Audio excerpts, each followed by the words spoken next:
Hello friends, welcome to vettuthottamvlogs. இன்றைக்கி என்ன vlog அப்படின்னு பார்த்தீங்கன்னா, நம்ம தோட்டத்துக்குள்ளே வந்து ஆளெல்லாம் வேலை செய்ய வந்திருக்காங்க. இன்றைக்கி என்னென்ன வேலை செய்கிறாங்க அப்படிங்கிறத இந்த வீடியோவில் பார்க்கலாம் வாங்க. இந்த காடு பார்த்திங்கன்னா நம்ம வெங்காயம் வச்சுருந்தோம் இல்லைங்களா, அதுக்கப்புறம் வெங்காயமெல்லாம் எடுத்து முடித்ததுக்கப்புறமா நம்ம மல்லி வந்து ஊனி விட்டோம். முளைச்சது பார்த்திங்கன்னா நல்லாவே முளைச்சி வந்தது. வெயில் வந்து அதிகமாக இருக்கிற காரணத்தால் பாதி வந்து கருகி போயிடுச்சு. உங்களுக்கு பார்த்தாலே தெரியும், காடு வந்து நிறையாவே சொட்டை சொட்டையாக அங்கங்கே பார்த்திங்கன்னா கொஞ்சம் பச்சை பசையாக இருக்குது இல்லைங்களா.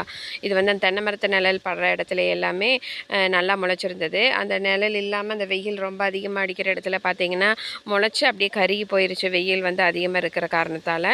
கொத்தமல்லி பார்த்திங்கன்னா நல்லாவே முளைக்கல. சரின்னு சொல்லிவிட்டு நீ வெறுங்காட்டுக்கு தண்ணி ஓட்ட வேண்டாமேன்னு சொல்லிவிட்டு உள்ளே பார்த்திங்கன்னா கொஞ்சமாக மிளகா நாற்றும் தக்காளி நாற்றும் பாதி பாதி அது பாதி இது பாதி போட்டு விட்டோம். அதுவுமே பார்த்திங்கன்னா நல்லா கால் பிடிச்சி வந்துருச்சு. கிட்டத்தட்ட பார்த்திங்கன்னா ஒரு 25 நாள் ஆச்சு இந்த தக்காளி செடிக்கு எல்லாமே. சரின்னு சொல்லிவிட்டு உள்ளே பார்த்திங்கன்னா இந்த தக்காளி நாற்று மிளகா நாற்றெல்லாம் போட்டிருக்கிறதுனால பில்லு வந்து அதிகமாகவே இருக்குது. வெறுங்காடு வந்து சொட்டை சொட்டையாக அதிகமாக இருந்தது இல்லைங்களா, அதனால ரொம்பவே பில்லு முளைச்சிருந்தது. சரின்னு இன்றைக்கி வந்து எல்லாம் களை வெட்டலான்னு சொல்லி அந்த மல்லி இருக்கிற இடத்துல எல்லாம் கையில் வந்து அந்த பில்லெல்லாம் பிடுங்கி விட்டுட்டு மல்லி இல்லாத இடத்துல எல்லாம் கொத்து போட்டு நல்லா வந்து பில்லெல்லாம் சுத்தம் பண்ணி விட்டாச்சு. அந்த பில்லெல்லாம் பார்த்திங்கன்னா நம்ம மாட்டுக்கு வந்து போட்டிருக்குறோம். இந்த அத்தி மரத்தில் பார்த்திங்கன்னா இப்போ காய்கள் வந்து நிறையாவே பிடிக்கிறதுக்கு ஆரம்பிச்சிருச்சுங்க. கொத்து கொத்தாக பார்த்திங்கன்னா ஒரு விழுதுலேயே ஒரு 10லேருந்து 20 காய் பக்கம் பிடிச்சிருக்குது. இது பழுத்ததுக்கப்புறமா பார்த்திங்கன்னா அந்த தேனில் ஊற வச்சு நிழலில் காய வச்சு சாப்பிடுவாங்க. இதுக்கு முன்னாடி இந்த காயாக இருக்கும்போது எப்படி பயன்படுத்தலாமா என்னன்னு தெரியல. உங்களுக்கு தெரிஞ்சது அப்படின்னா கமெண்ட் பாக்ஸில் சொல்லுங்கள். நான் வந்து பழுத்ததுக்கப்புறம் தான் சாப்பிட்ருக்குறேன். இதில் பார்த்திங்கன்னா அந்தளவுக்கு டேஸ்ட் இல்லை. கொஞ்சம் டேஸ்ட் பார்த்திங்கன்னா கொஞ்சம் கம்மியாக தான் இருக்குது. இது வந்து தானாக முளைச்சதுதானுங்க, நாட்டு அத்தி மரங்க.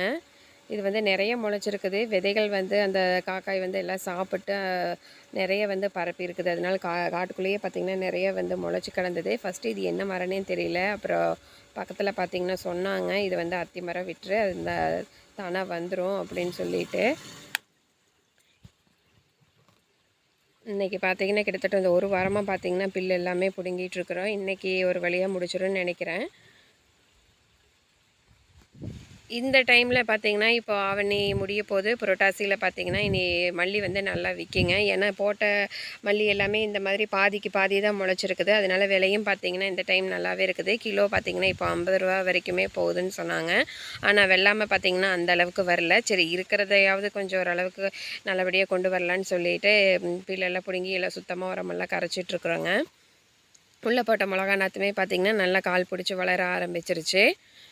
இதுலேயே பார்த்திங்கன்னா கொஞ்சம் நம்ம வீட்டுக்கு தேவையான காய்கறிகளும் கொஞ்சம் உள்ளேயே அப்படியே ஊனி விட்டுருக்குறேன். ஒரு ஓரமாக பார்த்திங்கன்னா புடலங்காய், பீக்கங்காய், சொரக்காய், அதுக்கப்புறம் பார்த்திங்கன்னா வெள்ளரிக்காய்ங்க, அப்புறம் சிவப்பு பட்டையவரை, பச்சை பட்டையவரை எல்லாமே பார்த்திங்கன்னா போட்டு விட்டுருக்குறேன் இந்த ஆடிப்பட்டத்தில். இப்போதைக்கு நம்மளோட வெள்ளரிக்காய் செடியில் பார்த்திங்கன்னா கொடியில் நல்லாவே பூக்கள் வந்து வச்சுருக்குது. இன்னும் காய்கள் வந்து வைக்கிறக்கு ஆரம்பிக்கல.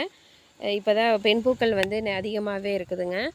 இன்னும் பார்த்திங்கன்னா பிஞ்சு பிடிக்கிறக்க ஆரம்பிக்கல. ஒரு 4-5 கொடி வந்து போட்டு விட்டுருக்குறேன். எல்லாமே பார்த்திங்கன்னா நல்லாவே தழைஞ்சு வந்துக்கிட்டு இருக்குது. இந்த இடத்துல பார்த்தா தெரியும். ஒரு சில செடிகள் பார்த்திங்கன்னா இன்னும் கொஞ்சம் படர ஆரம்பிக்கல. ஒரு சில செடிகள் வந்து நல்லாவே படர ஆரம்பிச்சிருக்குது. இதுக்கு பக்கத்துலேயே கொஞ்சமாக தட்டக்காய் செடி, முள்ளங்கியும் போட்டு விட்டுருக்குறேன். அது எல்லாமே பார்த்திங்கன்னா நல்லாவே வளர்ந்துட்டுருக்குது. இது தனியாக ஒரு ஓரத்தில் பார்த்திங்கன்னா படரட்டும் அப்படின்னு சொல்லிட்டு விட்டுருக்குறேன். இது வந்து செடி தட்டைக்காயா கொடியான்னு தெரியல. அந்த ஓரமாக பார்த்திங்கன்னா விட்டுருக்குறேன். நீ தளைஞ்சு வந்தால் தான் தெரியும். ஆனால் இப்போ பார்த்திங்கன்னா பூக்கள் வைக்க ஆரம்பிச்சிருக்கு. இது செடி தட்டக்காய் மாதிரி தான் தெரியுது. முள்ளங்கியும் பார்த்திங்கன்னா அடிப்பட்டா இந்த எல்லா விதைகளும் போடும்போதுமே போட்டு விட்டேன். கிட்டத்தட்ட இதுக்கும் பார்த்திங்கன்னா ஒரு 25 நாள் ஆக போகுது. கொஞ்சமாக இப்போ தான் கிழங்கு வந்து வைக்கிறதுக்கு ஆரம்பிச்சிருக்குது. செடி பார்த்திங்கன்னா அந்தளவுக்கு வரல. கொஞ்சம் வெயில் வந்து இந்த இடத்துல நிறையாவே இருக்கிறதுனால மதியான நேரத்தில் பார்த்திங்கன்னா அப்படியே என்ன தான் தண்ணி விட்டாலும் அப்படியே வாடி வதங்கி போயிடுது. அப்புறம் காலையில் தான் பார்த்திங்கன்னா நல்லாவே துளிர விட ஆரம்பிக்குது. கொஞ்சமாக பாவக்காயும் பார்த்திங்கன்னா போட்டு விட்டுருந்தேன். அது நல்லா படர ஆரம்பிச்சிருக்குது. பீக்கங்காயும் இப்போ வந்து பிஞ்சுகள் வைக்கிறதுக்கு ஆரம்பித்தாச்சு. இன்றைக்கி பார்த்திங்கன்னா இந்த கொடியில் ஒரு 4-5 பிஞ்சு வந்து வச்சுருக்குது.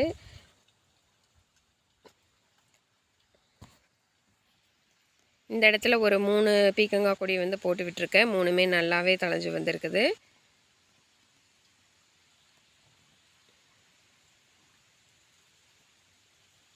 உள்ளே பார்த்தீங்கன்னா இந்த இடத்துல ஒரு பிஞ்சு ஒன்று வச்சுருக்கு பாருங்கள். அந்த வாய்க்காலில் கொஞ்சம் தண்ணி போகிறதுனால கொஞ்சம் அழுகிறதுக்கு வாய்ப்பு இருக்குது பிஞ்சு. அதனால் கொஞ்சம் மேட்டில் தண்ணி படாமல் எடுத்து போட்டுட்டேன். இது எதுக்குமே பந்தல் வந்து போடலைங்க. இது எல்லாமே பக்கத்தில் புளி இருக்குது. அதில் வந்து அப்படியே மேலே படர்ந்து போய்க்கு. அதனால் அப்படியே பந்தல் போடாமல் அப்படியே விட்டுட்டேங்க. எந்த ஒரு கொடி காய்களுக்குமே பந்தலே போடலை, அப்படியே நிலத்துலையே படர விட்டுறலான்னு சொல்லிட்டு கொஞ்சம் மேடான பகுதியாக இருக்குது. குழியில் வந்து காயை நெட்டு வச்சுட்டு அப்படியே மேலே வந்து மேட்டில் படர்ந்துக்கும். அதனால் எந்த ஒரு பந்தலுமே போடலிங்க.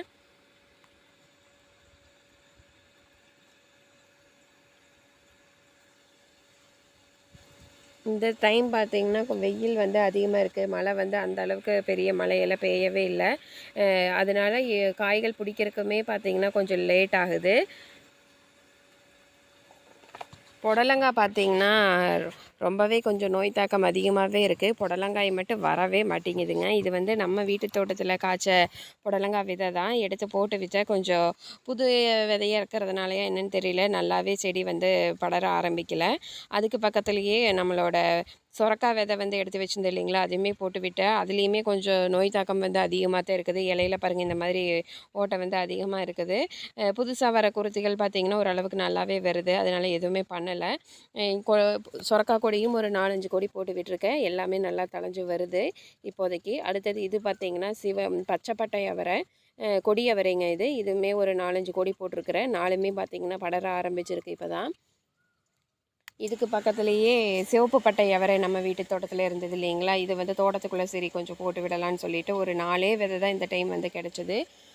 கடைசியில் பார்த்திங்கன்னா காய்கள் அந்த அளவுக்கு பிடிக்கல. நான் விதைக்காக கடைசியாக எடுத்துக்கலான்னு சொல்லிட்டு விட்டு கடைசியில் ஒரு 2 காய் மட்டும்தான் கிடச்சிது. அதுலேயும் பார்த்திங்கன்னா ஒரு 4-5 விதை தான் நல்ல விதையாக இருந்தது. இருந்த விதை எல்லாமே சரி வந்தால் அப்படி வரட்டுன்னு சொல்லி போட்டு விட்டேன்.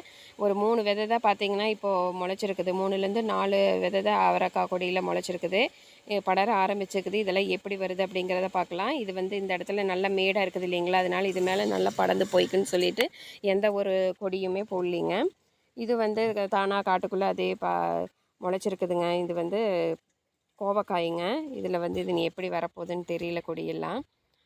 அப்புறம் இது வந்து கொஞ்சம் வீட்டு தோட்டத்தில் இந்த வாழை மரத்தடியே தானாகவே முளைச்சது. சரின்னு சொல்லிட்டு விட்டுட்டு அதுலேயும் பார்த்திங்கன்னா ஒரு காய் வந்து பிடிச்சிருக்குது. இது நான் பார்க்கவே இல்லை, பழுக்கிறதுக்கு ஆரம்பிச்சிருச்சு. சரின்னு சொல்லிட்டு விட்டுட்டேன்.